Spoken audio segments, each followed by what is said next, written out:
আমার জীবনের এই বিশেষ দিনটিতে শুধু আমার মাই না, আমার আরেক মা মানে আমার শাশুড়ি মা, তিনিও কিন্তু আমাকে 5 রকম তরকারি পায়েস রান্না করে খাইয়েছেন, নিজের হাতে রান্না করে। প্রথমেই বলে রাখি, আমার শাশুড়ি মা কিন্তু আমার কাছে শাশুড়ি মা নয়, তিনি আমার কাছে আমার মা।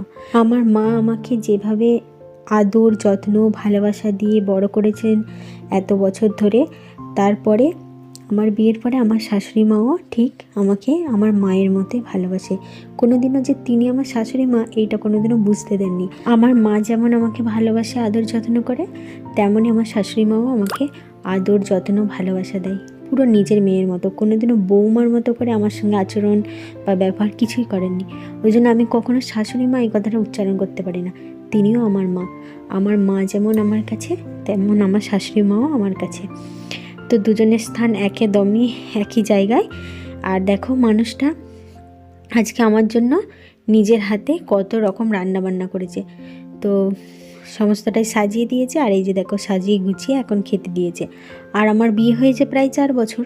তো 4 বছরে এই দিনটি কখনোই ব্যতিক্রম যায়নি। মা ঠিক নিজের হাতে রান্না বান্না করে আমাকে গুছিয়ে খাওয়ায়। তো এই যে দেখো এখন মায়ের হাতে পায়েস খাচ্ছি। এ যেন এক পরম পাওয়া। বিয়ের পরে মেয়েরা নিজের মা বাবাকে ছেড়ে একটা নতুন বাড়িতে আসে, সেখানে যদি আবারও নিজের বাবা মায়ের মতো ভালোবাসা পায়, সত্যি সে পাওয়া একদম পরম পাওয়া। আমি তো এই দিক থেকে সত্যি ভাগ্যবতী, এমন মা বাবা পেয়েছি আর স্বামী।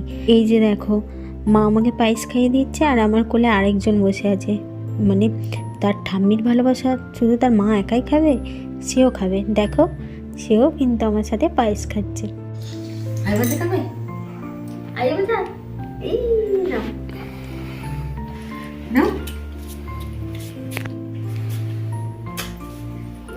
কি নেবে?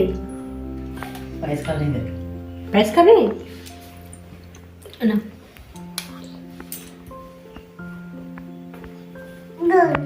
জল খাবে? আচ্ছা